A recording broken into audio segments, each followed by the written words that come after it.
Another breaking story this morning. The average cost of a full tank of petrol for a typical 55-litre family car has now exceeded £100 for the first time. This is figures from the data firm Experian Catalyst. We're getting a response also from the RAC. They say it is a truly dark day today for drivers, with petrol now crossing the thoroughly depressing threshold of £100 a tank. It's gone up to £100.27. A complete diesel fill-up now at £103.43. Let's bring back Sky's Ashna Hiranag in a petrol station for us in London today. And Ashna, motorists don't need to be told how expensive petrol is. I think all of us are driving past, looking at the numbers and thinking maybe the next garage will have it cheaper, maybe the next garage will have it cheaper. And then you realise that none of them have it cheaper, do they? No, that's right, Jane. You used to be quite savvy as a motorist, or lots of people would be quite savvy in that you might pick and choose where you went to fill up. But we are fast running out of affordable options. And the RAC spokesperson there, as you quoted, has said that this is a truly dark day. The fact that we have reached £100 to fill up a tank of petrol on an average family-sized car in the UK is quite stark. And this is a kind of unprecedented landmark that we've reached within a week, within a matter of days. On Monday, we were talking about the fact that prices for petrol were 178p per litre. Now it's 182.31 for a litre of unleaded and 188 for diesel. And that equates to, as we've heard now, over £100 for filling up your petrol car, and over still even more so for your diesel car.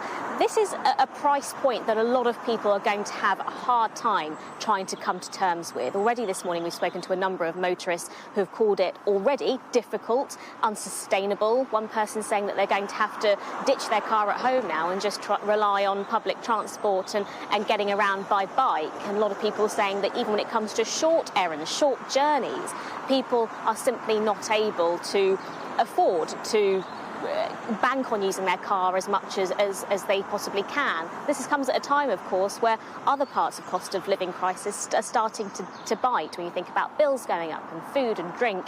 And now to even get around, things are becoming more difficult. Yes, in March, the government did bring in this cut to the fuel duty by 5p. But the concern is, as we've heard this morning from the Levelling Up Secretary Michael Gove, there are concerns that discount isn't being translated by retailers onto the forecourts and is affecting the consumers in a positive way. It's meant to be saving consumers £100 on average a year. But if they're not getting that 5p discount here on the forecourts, then it's not going to really make much of a difference to that final bill. But lots of people here already affected. And within the next few days, the price behind me currently sits at 197 for unleaded. With this news now, it's likely to climb even further. Ashna, thanks very much. Well, let's get more on this and the latest business news now from the heart of the city. Ian, is there any good news? Hello, Jane. Well, I mean, inflation is not just a UK phenomenon. It may feel like that here, that we're the only ones grappling with the cost of living crisis, but inflation is endemic worldwide right now. And if I tell you this, it's quite an amazing statistic. So far this year, there have been 141 individual interest rate rises around the world. Obviously here in the UK from the Bank of England, in the United States from the Federal Reserve. But central banks right around the world have been raising interest rates. We had interest rate rises in both India and Australia earlier this week. The Canadians have moved fairly recently. Poland, Israel, South Africa, the list just goes on and on. But there is one place which has been very, very conspicuously not raising interest rates, and that is the Eurozone. Well, today we get a meeting from the European Central Bank, and whilst they're not expected to raise interest rates today, they are expected to signal that a rate rise is coming. Now, interest rates in the Eurozone have been at minus 0.5% since September 2019. They've had negative rates for many, many years. We're expecting today from the ECB a signal that that is going to come to an end in the very near future, and potentially by the third quarter of this year, they may even be out of negative interest rates altogether. We're also expecting, by the way, an end to the ECB's quantitative easing.